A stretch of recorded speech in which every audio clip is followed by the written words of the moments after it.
Failing to defend his title, Fabio Quartararo lost the 2022 title to Pecco Bagnaia. And although theoretically the fight lasted till the last round, Fabio has now admitted that he had given up more than a few rounds before. Speaking about his mindset and the way the season started, Fabio said, "I always want to win, even if my chances of winning are not so many.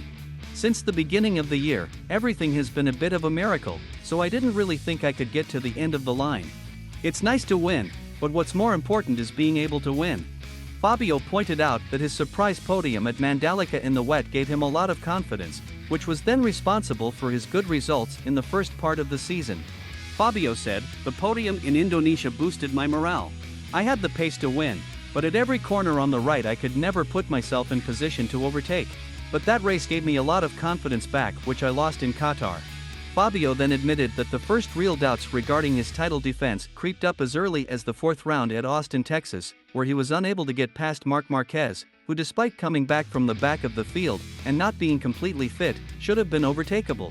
Fabio said, "Riding with Marc, I understood that it wouldn't be possible to defend the title, that I didn't have the bike I expected this year, the bike of the world champion." Notably, despite having more or less the same bike from 2021, Fabio's race times were faster.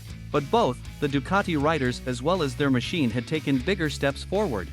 Comparing the British GP from 2021 to 2022, Fabio said, "1 year earlier, I was second behind Pecco. Now, having done the same race with the same bike, I just finished fifth." From that moment on, Ducati definitely took power. "We consistently find ourselves with 7 Ducati ahead in every race." Ducati did an incredible second half of the season. "For our part, we did not take even a single step forward. The only new thing I've had all season is a swing arm." Fabio then pointed out some of the mistakes his team and he himself made during the season, which contributed to the lost title. Fabio explains, "The team made mistakes by being too conservative at times, like in Japan, where we should have tested the hard tire in the morning, or like in Thailand where we got the front tire and tire pressure wrong. I also made some, like in Assen or in Australia, where I wanted to save my tires at the beginning of the race when we already know very well that with our bike it's useless." Fabio also hinted that the departure of Maverick also had a big impact on Yamaha's performance. Fabio said, "Since Maverick is no longer in the team, we have lost something. When he was with us, at that time, the bike was competitive.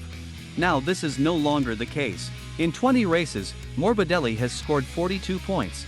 Finally admitting that all through the season, he was sick of giving his all, but losing out to practically everyone on the straights, and that left him very frustrated and led him to give up early. Fabio said, "At Mugello, everyone was happy because I finished second. I had the impression that no one noticed what a mess we were in. When the others progressed, we stood still. There were times when I really suffered, like in Italy and Malaysia, when I was really sick of losing everything in a straight line that I tried to win in the corners. In the end, I think that was the most frustrating thing for me this year, because knowing that I had even more potential and chances to win than last year, my bike didn't allow me." Do you think Yamaha alone are to blame for Fabio Quartararo losing the 2022 title? Let's chat in the comments below. And before you leave, don't forget to hit the like button and consider subscribing if you aren't already subscribed.